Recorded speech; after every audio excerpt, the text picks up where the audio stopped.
Welcome back. R&B and Amapiano sensation Nanette is a singer and songwriter whose career started in theatre with the hopes of becoming a triple threat actress.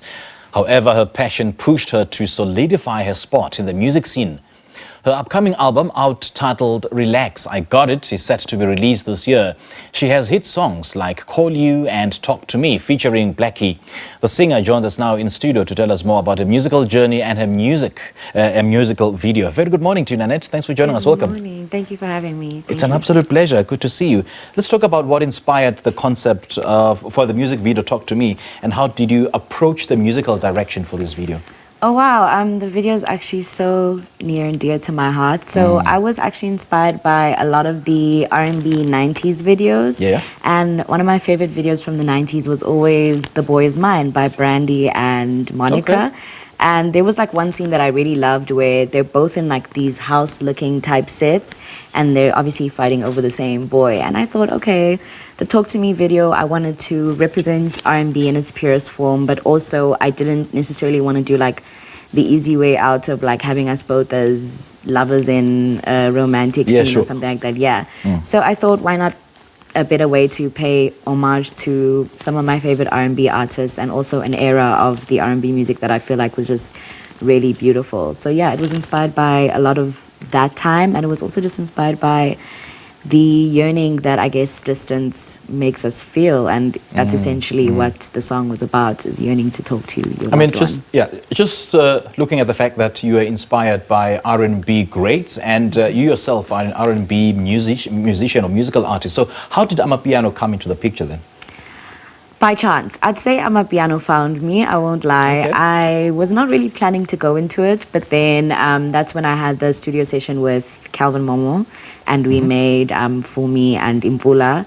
And just from how, you know, crazy those songs were received and how amazing they did, I was like, okay, maybe I could try and create my own lane in this sound that still somewhat feels true to me, but is also going to make history and it's going to be part of the story, which is Amapiano for South Africa. Does it mean that you are now turning your back on R&B music, or you're going to find a way of fusing both genres? Yes, definitely finding a way of fusing both genres, not turning my back on R&B.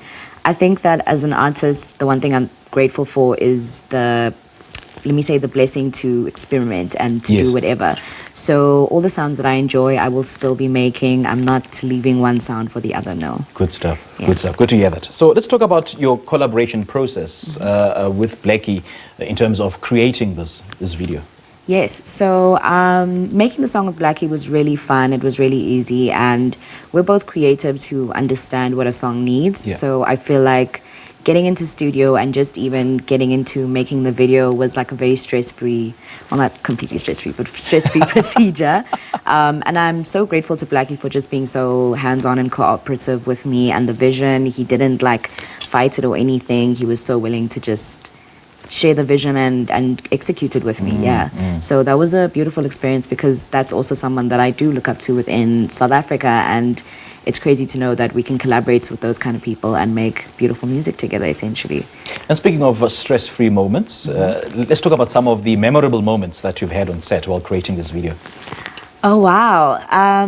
The memorable moments, I'd say this was my first video that I did like independently, and me and my creative director actually, we painted like everything on that set ourselves. We did everything together. It was like, that was beautiful. I think bonding over making your own art from scratch, building things, and just making your vision come to life together with your own hands is something completely different to, you know, letting other people do it. So I'd say that was my most favorable moment, is seeing my vision come to life and knowing that we built that vision with our hands type thing. And in your upcoming project, Relax, I've Got It, what can fans expect in terms of musical style and just lyrical content and themes? Relax, I Got It is a very, let me say, not confrontational, but very confident project in terms of just lyric content and what I wanted to speak about. This was sort of my, not origin story, but coming out of that origin story. Bad Weather was the origin story. That was me introducing myself. And this project feels more like asserting myself in the scene, in the game, within music. And it's also just a statement to say that I've got it. Like, I love music and I don't need people to like worry about what type of music I'm gonna give them. Just know that it's gonna be good. Yeah, that's it. Any specific tracks that you are particularly excited about, and why? There are. I can't say which tracks, but there are a lot of tracks actually that I'm specifically excited about. Specifically because some of them I've played in the past before for my fans, and a lot of them have like constantly come back and been like, when is that song coming out? So I'm excited to finally put that music out. And there's also new gems that I think people are going to be very excited to hear from me. Yes, indeed, indeed. All right, so how do your fans connect with you? You can follow me on social media. That is official Nanette on Twitter, officially Nanette on TikTok and Instagram. I'm Nanette on Facebook. And yes, DM me, do whatever. Okay. All the best, Nanette. Thank Great you. chatting to you. Thank you. It was great chatting Great stuff. to you too. That was singer and songwriter Nanette talking to us about her musical journey and her new music videos.